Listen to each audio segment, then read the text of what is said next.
ज्ञान ज्योत जगाने वाले अनंत उपकारी पूज्य विराट गुरुदेव को भाववंदन। जय हो।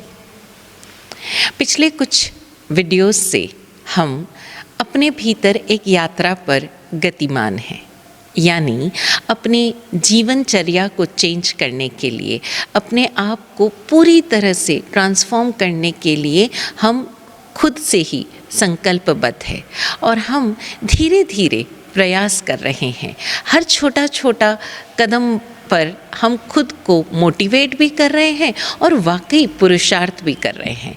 और अगर हम वाकई पुरुषार्थ कर रहे हैं, यानी वाकई हम एफर्ट्स डाल रहे हैं, तो हम स्वयं जान रहे होंगे कि उसका हमारे जीवन पर क्या प्रभाव पड़ रहा है। और वो प्रभाव केवल दूसरे लोगों को नहीं महसूस हो रहा, हमें भीतर भी महसूस हो रहा है। हम धीरे धीरे तनाव मुक्त हो रहे हैं, स्ट्रेस फ्री हो रहे हैं। और जैसे जैसे हम स्ट्रेस फ्री हो रहे हैं, हमारे भीतर काम करने की जो कैपेसिटी है, जो क्षमता है, वो बढ़ रही है। हमारी वर्किंग एबिलिटीज़ के हम नए नए डायमेंशन खोज रहे हैं, नए नए आयाम खोज रहे हैं। और जैसे जैसे हमारे भीतर ये बदलाव आते जा रहे हैं, हम स्वयं का एक नया स्वरूप देख पा रहे हैं, अपने ही एक नए रूप से साक्षात्कार कर रहे हैं।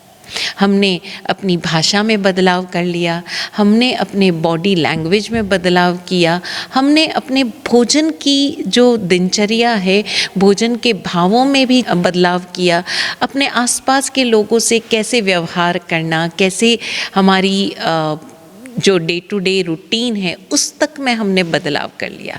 इन सब के बाद फिर भी कुछ चीज़ें हैं जिन पर हमारा ध्यान तो जाता है, लेकिन कभी कभार ही जाता है, और कई बार तो लोगों का ध्यान ही नहीं जाता। और फिर हम कंफ्यूज हो जाते हैं कि आपने तो बार बार कहा कि आप आभार भावों में रहो, रोज़ाना आभार प्रार्थना करो, आप रोज़ाना सभी को धन्यवाद दो, तो आपके जीवन में सहयोग चल कर आएगा, आपको ये षटकाय जीवों का सहयोग मिलेगा। हम तो प्रार्थना कर रहे हैं, हम तो धन्यवाद फ्रीक्वेंसी पर हैं, फिर गड़बड़ कहाँ हो रही है। इसी के साथ एक भाव और चलता है सभी का, वो ये है कि जैसे ही हम किसी को समझाने का कोई प्रयास करते हैं या अपनी कोई अनुभव उनके साथ शेयर करते हैं, वो बीच में ही बात काट कर बोल उठते हैं। जैसे कभी किसी के भीतर नेगेटिव बातें आ जाती है या वो उनकी लैंग्वेज नकारात्मक हो जाती है, तो जैसे ही हम उन्हें कुछ बताने का प्रयास करते हैं, वो स्वयं सब समझदार होते हैं और वो खुद ही हमको सिखाने लगते हैं, हाँ हाँ पॉजिटिव रहना चाहिए, पॉजिटिविटी। तो हम इन दो चीज़ों पर आज बात करेंगे कि हमें मदद क्यों नहीं मिल पाती और हम मदद कैसे लें, हम कैसे मदद करें। और दूसरा, नकारात्मकता और सकारात्मकता, यानी ये पॉजिटिविटी क्या चीज़ है। तो अगर मैं पहली बात पर आऊँ तो हम अक्सर देखते हैं कि लोग मदद तो करते हैं। अब इन लोगों में मैं केवल बड़ों की बात नहीं कर रही हूँ, मैं हर उम्र की बात कर रही हूँ, लेकिन सहयोग लेने में, मदद लेने में झिझकते हैं। मैं अक्सर जब कई बार यंगस्टर्स से बात करती हूँ, खासकर स्टूडेंट्स से जो स्कूल में नहीं कॉलेज में हैं, अलग अलग कॉम्पिटिटिव एग्ज़ाम्स दे रहे हैं या कोई डिग्री कोर्स में हैं या उनकी नई नई जॉब लगी है, ये जो बीच की पीढ़ी है, या मैं बहुत ज़्यादा मिडिल एजड लोगों की भी बात कर लूँ, तो खासकर इन दो वर्गों में हमने ये चीज़ नोटिस की कि इन लोगों से हम जब भी बात करते हैं और कहते हैं, अरे बाबा आप सहयोग ले लो, है ना, अपने आसपास के ऐसे लोग ढूंढो, आपको सहयोग मिल जाएगा, आपके रिलेटिव से ले लो, लेकिन उन सबके भीतर एक हेजिटेशन रहता है, एक झिझक रहती है। वो किसी से मदद के लिए मैं गुहार तो नहीं कहूँगी, किसी से मदद के लिए अपना कदम आगे बढ़ा ही नहीं पाते। एक अजीब तरह की उनके भीतर एक झिझक रहती है। और अगर मैं शब्द इस्तेमाल तो नहीं करना चाहती, लेकिन फिर भी इस्तेमाल करूँगी, उन्हें लगता है, उन्हें शर्म आती है किसी से मदद मांगते हुए। अब ये क्यों आती है?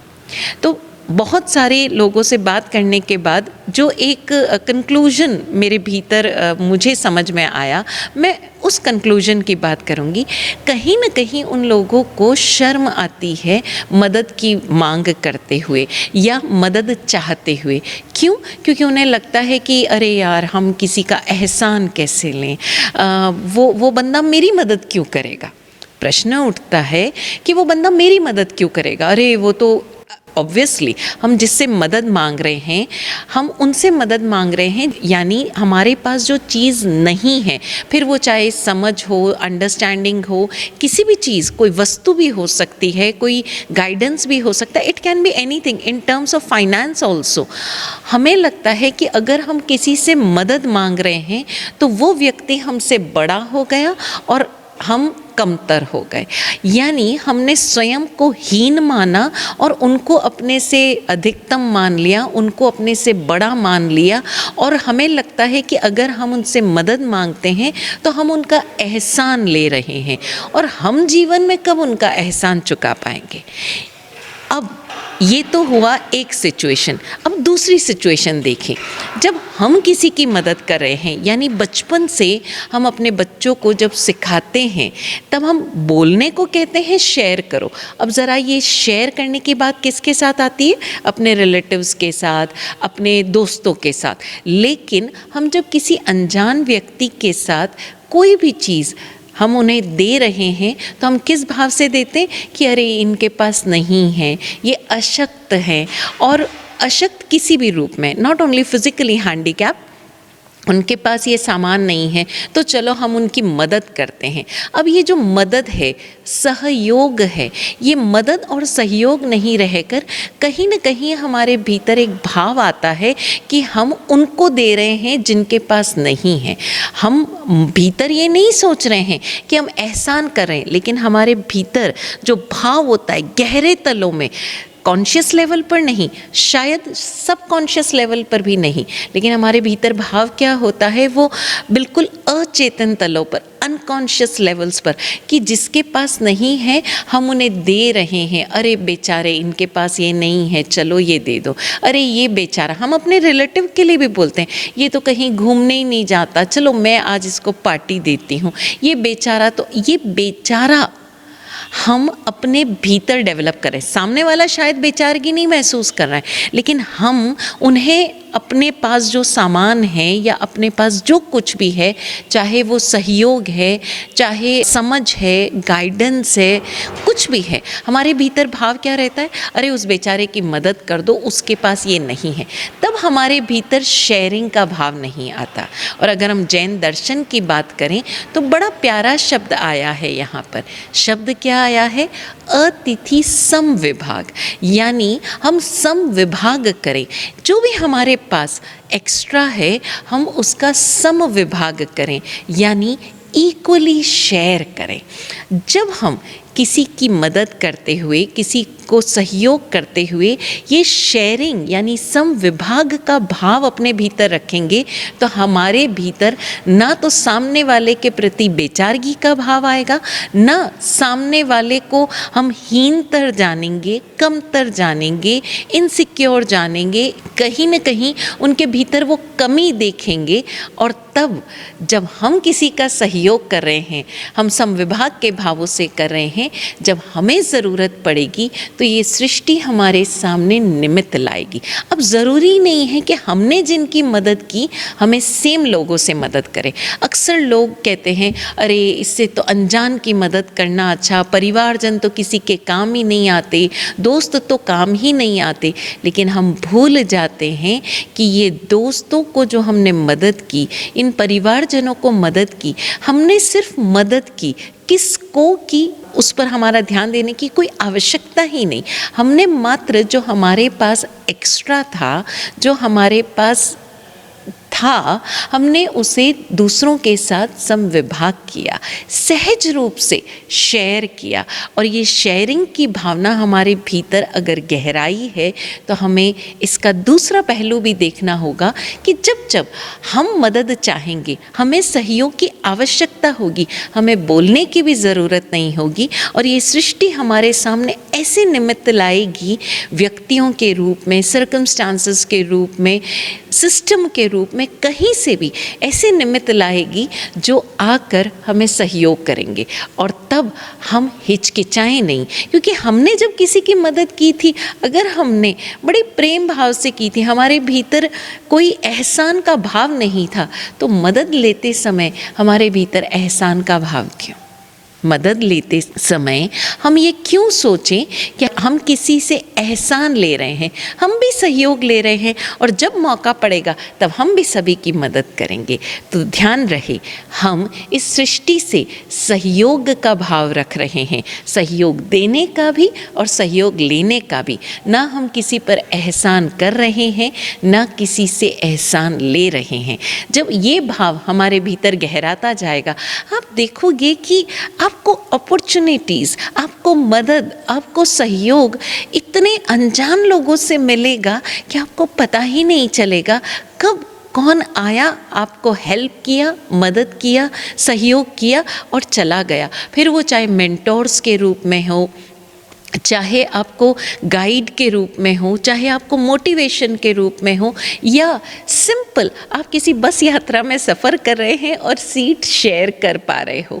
ये सहयोग किसी भी रूप में आएगा और आप चमत्कृत हो जाओगे, मिरेक्युलस हो जाएगा ये कि आप किसी भी तरह से चलो, आपको ये सृष्टि सहयोग कर ही रही है। इसलिए हम ग्रैटिट्यूड फ्रीक्वेंसी पर रहें। अब हम समझें कि ये ग्रैटिट्यूड फ्रीक्वेंसी क्या है। ये फ्रीक्वेंसी है अपने भीतर के सिस्टम को मदद करने की। इसे इस तरह से समझें कि आपका अगर जो मोबाइल है, अगर उसका जो नेटवर्क है वो स्ट्रॉन्ग है, तो आप किधर भी जाएंगे वो नेटवर्क पकड़ेगा ही पकड़ेगा। फिर आप कोई भी नंबर लगाइए, अगर उसमें आपका चार्ज है वो मोबाइल, आप जो रिचार्ज करवाते हो, और आप अपने सिस्टम का रिचार्ज किससे कराओगे? ग्रैटिट्यूड से। तो अगर आप रिचार्ज हो, आपके मोबाइल में वो है अमाउंट, तो आप कहीं भी कॉल कर सकते हो। उसी तरह अगर आप ग्रैटिट्यूड फ्रीक्वेंसी पर हो, यानी आपके भीतर ग्रैटिट्यूड का चार्ज है, तो आपको दुनिया के किसी भी कोने में चले जाओ, सहयोग मिलेगा ही मिलेगा। कैसे, कब, ये हमारा चिंता का विषय नहीं है। ये सृष्टि हमारे साथ है, प्रतिपल साथ है। तो इस पॉइंट पर हम ज़रूर ध्यान दें कि हमें इसलिए ग्रैटिट्यूड फ्रीक्वेंसी पर रहना है कि हमारा जो टावर है वो हमेशा चार्ज्ड रहे, वो हमेशा ऐसी फ्रीक्वेंसी पर रहे कि चाहे कुछ हो जाए, चाहे हमें कोई आसार नज़र ना भी आए, तब भी हमें सहयोग मिलेगा ही मिलेगा। ट्राई करके देखिए, कैसे, क्यों, कब, किससे, ये सारे प्रश्न मत पूछिए और ये सारे प्रश्नों के जवाब भी मत तलाशिए। अपने आप कहीं न कहीं से कोई आएगा, मदद करेगा और चला जाएगा। धन्यवाद दीजिए, उससे अटैच मत होइए, क्योंकि अटैच होंगे तो फिर भीतर वो भाव गहराएगा, अरे उसने मेरी मदद की, मुझे भी उसकी करनी चाहिए, मैं उसका एहसानमंद हूँ। ज़रूर एहसानमंद होना ही है तो इस सृष्टि का होइए जो कदम कदम पर आपको टकोर लगा रही है। और अगर किसी समय आपको लगा कि मुझे सहयोग की ज़रूरत है, मुझे मदद की ज़रूरत है और इस सृष्टि से कहीं कोई मदद मिली ही नहीं, तब ध्यान रखिए, अपने भीतर ये भरोसा रखिए कि शायद नहीं, यकीनन ये मेरे लिए उचित व योग्य नहीं था, इसीलिए ये कार्य नहीं हुआ। विराट गुरुदेव अपने एक भजन में कहते हैं, काबिल बनाया जो देके जुदाई। यानी अगर हमें कोई निमित्त नहीं मिल रहा है, सहयोग नहीं मिल रहा है, अपॉर्चुनिटीज़ नहीं मिल रही है, हमें फेलियर मिल रहा है, तो समझो हमें इस सृष्टि के द्वारा और अधिक काबिल होने के अवसर मिल रहे हैं, और अधिक योग्य होने के अवसर मिल रहे हैं, जो वो चीज़, वो अपॉर्चुनिटी, वो व्यक्ति, वो मदद, वो सहयोग हमें नहीं मिल रहा। तो इस बात पर हम ध्यान दें। अब यहाँ पर पॉइंट आता है कि क्या ऐसे में हमें पॉजिटिव ही सोचना चाहिए। ये जो पॉजिटिविटी है ना, कि भीतर तो नकारात्मकता है, भीतर तो नेगेटिविटी है, भीतर तो डाउट्स है, भीतर कॉन्फ्लिक्ट्स हैं, हमारे भीतर डर है, और ऊपर से हम कह रहे हैं पॉजिटिव रहो, नहीं नहीं काम हो जाएगा, नहीं नहीं काम हो जाएगा।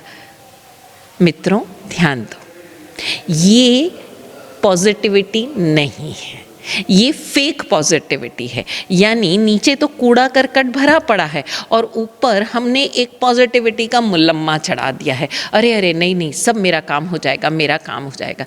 नहीं, इसको आप, इस चीज़ को आप विटनेस करो, चेक करो अपने भीतर अटेंटिवनेस के साथ, अवेयरनेस के साथ, कि अगर ये आपको मदद नहीं मिल रही है, ये काम आपका नहीं हो रहा है, ये अपॉर्चुनिटीज़ नहीं मिल रही है, तो आपके एफर्ट्स में, आपकी कैपेबिलिटीज़ में, यानी आपकी सोच में, आपके परसेप्शन में, या जो भी कुछ आप कर रहे हो उसमें कहाँ कमी है, उसमें आपकी तरफ से एफर्ट्स डालने में क्या कमी रह गई। फॉर एग्ज़ाम्पल, अगर एक स्टूडेंट कह रहा है मैंने सब कुछ तैयार कर लिया है, मेरा रिज़ल्ट अच्छा आएगा, मेरा रिज़ल्ट अच्छा आएगा, और वो बंदा जाकर एग्ज़ाम दे देता है, कोई कॉम्पिटिटिव एग्ज़ाम दे देता है और फिर वो पास नहीं होता, अब वो बोलेगा मेरी किस्मत ख़राब है, नहीं नहीं मुझे पॉजिटिव रहना चाहिए, मेरा अगली बार ज़रूर हो जाएगा, अगली बार। ये फेक पॉजिटिविटी है, ये बिल्कुल झूठा है, ये मिथ्या है। इसकी बजाय उसे ध्यान देना चाहिए कि बाबा मैंने जो तैयारी की, क्योंकि सिर्फ और सिर्फ वही जानता है कि उसने कैसी तैयारी की, उसे अपने आप को चेक करना चाहिए कि मेरी तैयारी में कहाँ कमी रह गई, मैं किसी और अधिक अच्छे गाइड के पास जाऊं, मैं और जो मेरा मैटर है, जो मेरा सिलेबस है, करिकुलम है, मैं उसको और गहराई से पढूं, मेरे एफर्ट्स में कहाँ कमी रह गई, मेरी समझ में कहाँ कमी रह गई, मैंने पैटर्न समझने में कहाँ गलती कर दी, मैंने अटेम्प्ट करने में कहाँ गलती कर दी। कई बार हम लोग मैसेज करते हैं, फ़ोन करते हैं, महाराज साहब मैं चाहता हूँ मेरी गवर्नमेंट जॉब लग जाए लेकिन लग नहीं रही, आप बताएं मैं क्या करूँ। अरे बाबा, अगर वो जॉब नहीं लग रही है तो ज़रा अपने आप को चेक करो। उन कॉम्पिटिटिव एग्ज़ाम्स में जो आप एग्ज़ाम्स दे रहे हो उसमें आपकी किस्मत से नहीं लगेगा, हो सकता है और अधिक योग्य और कैपेबल लोग आप ही की तरह वो एग्ज़ाम दे रहे हैं और वो उस जॉब पर चुन लिए जा रहे हैं। तो उनकी योग्यता के लिए आप उन्हें कर्स मत करो, उन्हें श्रापित मत करो और अपने भीतर नेगेटिविटी मत लाओ।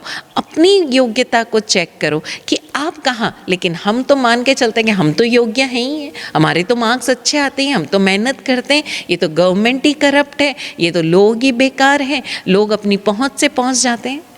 नहीं, ये जो नकारात्मकता है इसे आप दूर कीजिए और अपने एफर्ट्स को चेक कीजिए कि आप कहाँ कमी पर है।